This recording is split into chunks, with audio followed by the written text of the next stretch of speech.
In the world of gaming, titles come and go, characters rise and fall, stories are loved and forgotten, but for Riot Games League of Legends, the world continues to grow. So, how did two friends living in a small apartment in Hollywood make the most played game in North America and Europe, with millions of more fans around the globe? Welcome to DevTales, a detailed look at how our favourite video game developers came to be. In this episode, we're focusing on Riot Games, the Los Angeles-based MOBA kings. Valued at well over $1 billion, let's take a look at how two friends created the company behind League of Legends.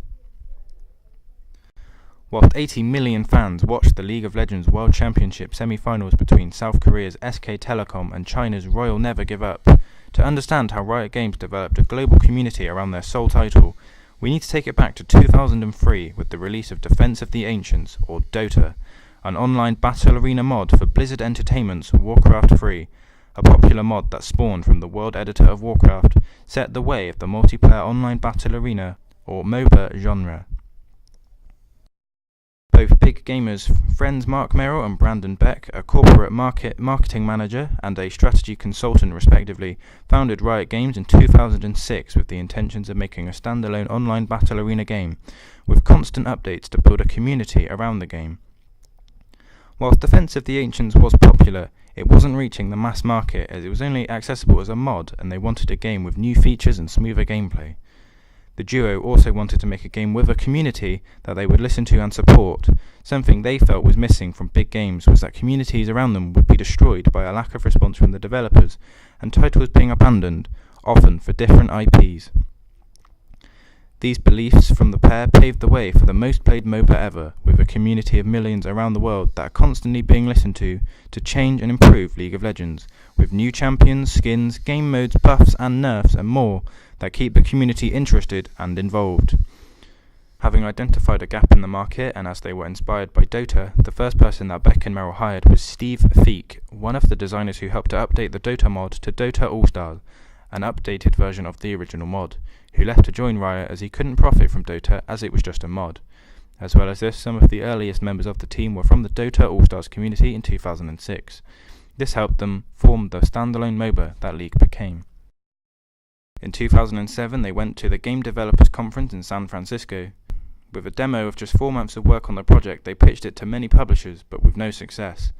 Their problem was that publishers wanted an IP with the potential for sequels, which was tradition at the time, but this didn't align with the direction Riot wanted to take League.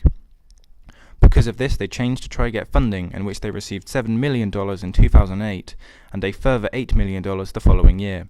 This was another attribute to Riot's success with League, as they didn't want to do the normal in the industry.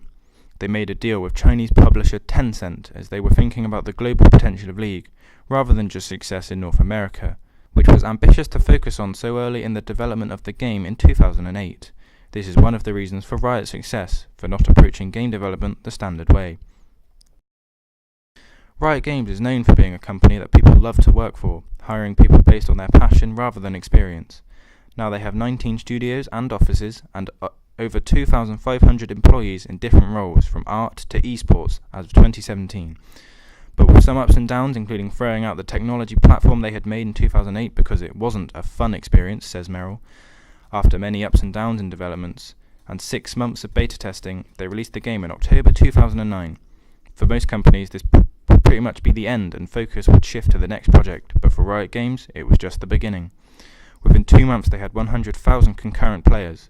Although very unexpected for the company, they immediately recognized the importance to stick to their plan of building up a community by updating the game right from release, which also helped to increase the rapidly growing player numbers, which now sees more than 100 million people play League each month. What else helped League of Legends take off? League of Legends is one of the most notable examples of free-to-play gaming. Whilst common now, it was a new change from the $60 pay-for-everything model. Around 2007, a year into the development of League, the iPhone was released, and such caused the popularity of mobile gaming, many of which are free-to-play featuring microtransactions. Some PC games like Lord of the Rings and Dungeons & Dragons Online started to switch to this free-to-play model at the same time as the release of League. The free-to-play model with microtransactions was very popular and is credited with the wide success of League as its launch, as it was one of the first major games to release a game that was free-to-play for anyone, resulting in lots of downloads. This is still the model they use today, as well as earning revenue from merchandise and apparel, as anyone can download it and play using a rotating pool of champions to start, and then many go on to purchase these champions or skins for them, resulting in a revenue of $1.6 billion as of 2015. Often the number one game on streaming service Twitch.tv, and with thousands of content creators on League, Riot recognise that fans don't just enjoy playing it, they enjoy watching it. As fans of StarCraft themselves, Merrill and Beck knew about esports, although it wasn't at the scale it is now in 2018. In the summer of 2010, they announced an official Riot Championships for League, which got over 100,000 concurrent viewers.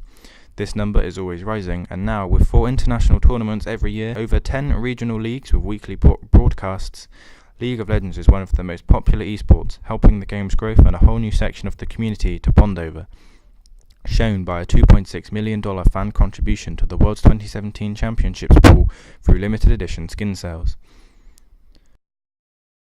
Riot Games have shown that they can break away from the norms in the game industry, becoming a self-publisher from donations, going globally early on, and listening to and keeping up with millions of fans from all across the world.